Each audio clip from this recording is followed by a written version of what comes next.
Good morning. I'm Nuala O'Connor. I'm the president and CEO of the Center for Democracy and Technology. I'm here with Fran Rosch. Fran is the executive vice president of the consumer business at Symantec, and we are grateful for your sponsorship today and your support of many good things in Washington. We're here to talk a little bit about what individuals can do. We've talked a lot about what companies and governments can do, and we'll talk a little bit about the work you're doing at Symantec, but certainly post-Equifax, is there still hope for the individual to protect their own data? What do you think they should be doing? I think the Equifax breach is certainly a big wake-up call for a lot of people. 145 million identities were exposed, and that's a lot. But I think that Equifax certainly was not the first breach, and it won't be the last. Actually, there have been over 1 billion identity records that have been exposed this year already through dozens of other smaller breaches that don't get the front page. And I'm sure there are a lot of others that were never reported. So a lot of our information is out there. And I think what we hear from our customers is sometimes a sense of powerlessness. Like, well, what do I mean, it's out there now, so I might as well just go about my day and just know that I'm going to be a victim. And I think there are things people can do. And, you know, we believe it's very much of a shared responsibility. As we've heard earlier, you know, companies have a responsibility to keep this information safe. They're collecting it, they're using it to make money. It should be kept safe. We think there's a policy role to play here, especially around education, which we heard a little bit about earlier this morning. But even though consumers are the victims in here, there are things that they can do to kind of take action. They're not powerless. And one of the reasons is that just because a breach happens doesn't necessarily mean that equals identity theft or it equals a crime yet, or a crime that impacts the consumer.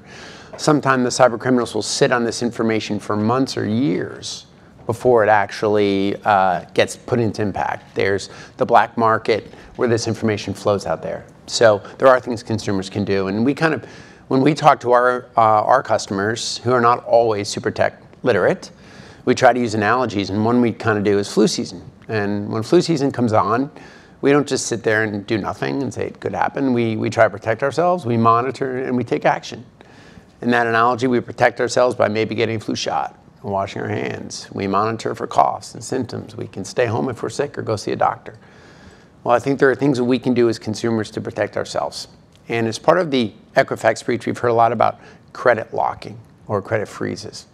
And what that basically is you have to call the big credit bureaus and ask them to, and sometimes pay them, unfortunately, to put a lock so that if someone has stolen your identity and they try to open up a credit card or take out a mortgage or an auto loan in your name, they check with the credit bureaus and they say, no, you know, that's blocked. You can't do that. So that won't eliminate your risk, but it can help kind of lower it. As the last panelist said, it won't help you for tax fraud, but it can at least help you for some of these types of things.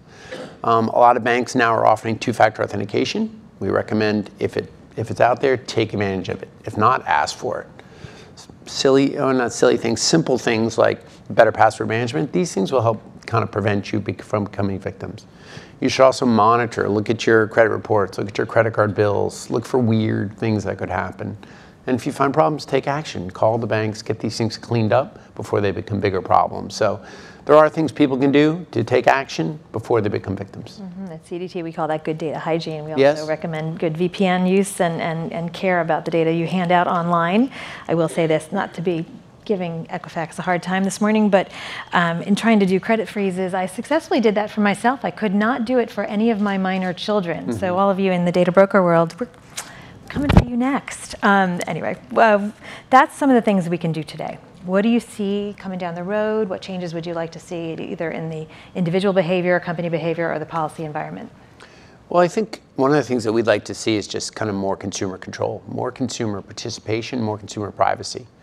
One of the things that we heard a lot from our customers is, like, I understand when there's a breach at my bank because I actually kind of gave my bank my information or my healthcare company, but they didn't even know they had a relationship with Equifax. They didn't know that this data was being used and sold and monetized, and they didn't feel like part of that process.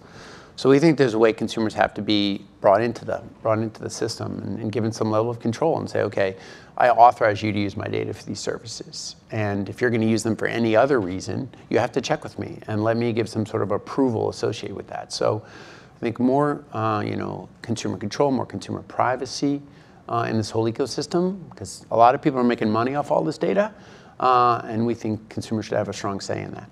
We're liking the sound of that at CDT. It sounds an awful like opt-in for those of you who've been following at home, the opt-in, opt-out debate of years and years ago. And you bring up a good point about minor children. I think when, today in this country, we have a social security number-based identity system. Right or wrong, a lot of people will say we need to move to something different, which we agree with, but for now, we have the social security number. And when your minor children have a social security number, credit files get opened for them. And the default when it gets set up is open. And we think it should definitely be, when it gets opened up, it should be locked right out of the gate until you then, either the children becomes 18 and they can unlock it themselves, but right now it errs on the side of the companies and making money and not on the side of the consumer, which we think should change. And with all these data breaches, they're included, whether they're minors or That's right. or adults. That's right. So we are just a couple of weeks away from Black Friday and Cyber Monday. Very exciting for those of us shopping at home. But what are you worried about? An uptick in perhaps in fraud or phishing scams or the like? And also, hopefully to end on a positive note, what are you excited about? Yeah, I think there's, certainly we're all going to be online a lot more, shopping a lot more online. I think there are two things. We talked about kind of the things people can do to protect and monitor and kind of take action, but I think the holidays kind of have two unique things. One is a lot of us are going to travel, and as part of that, we're going to be in airports and hotels and coffee shops and things like that, and everybody wants to take advantage of the public Wi-Fi, and because we do it naturally now. And the bad guys know that. And there's a lot of vulnerabilities in public Wi-Fi systems today where people can be snooping and watching and collecting all that information when you're on that Wi-Fi. And a lot of people are very sophisticated on this topic. They'll be in an airport and it says free airport Wi-Fi. And we say, well, that must be the airport who's offering that. It must be a really secure VPN or, secure Wi-Fi system, but it's not, right? Any criminal can name it whatever they want. So I think being very careful about using those public Wi-Fi systems, as you mentioned, there's a lot of things you can do around downloading a VPN and using a VPN for that, which allows you to keep all that data protected and nobody can snoop on it. So that's one area. I think the other, some of the hot gifts we're going to see this holiday are IoT or connected home. A lot of companies are racing to put products on the shelves at Best Buy or on Amazon that are connected to the internet, that allow you to manage it through your phone, which is great, it's exciting. And some companies take security very seriously, and those those devices will be protected. But many companies don't, and they're just racing to get these devices on the shelves. Many of them manufactured in China, where we don't necessarily have a good understanding of the supply chain of what's going in. And those are mini computers that are connected to the internet. And that's bringing a lot of risks into people's homes. And you may say, well, it's my camera, my front door, my baby monitor, the TV. Not only can these things be compromised, but they're all connected.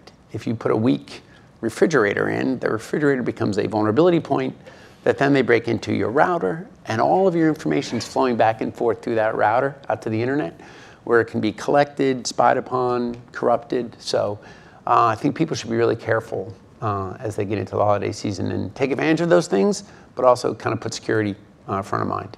Now, a little bird told me that you might have a solution for that home router issue, and it's a quite attractive looking device. Did you bring the brochure? No, I'm going to give you 30 seconds to plug this. Brochure, unfortunately, but tell us about it is. I think that at Symantec we've got about 50 million customers, and we spend a lot of time listening to what their concerns are.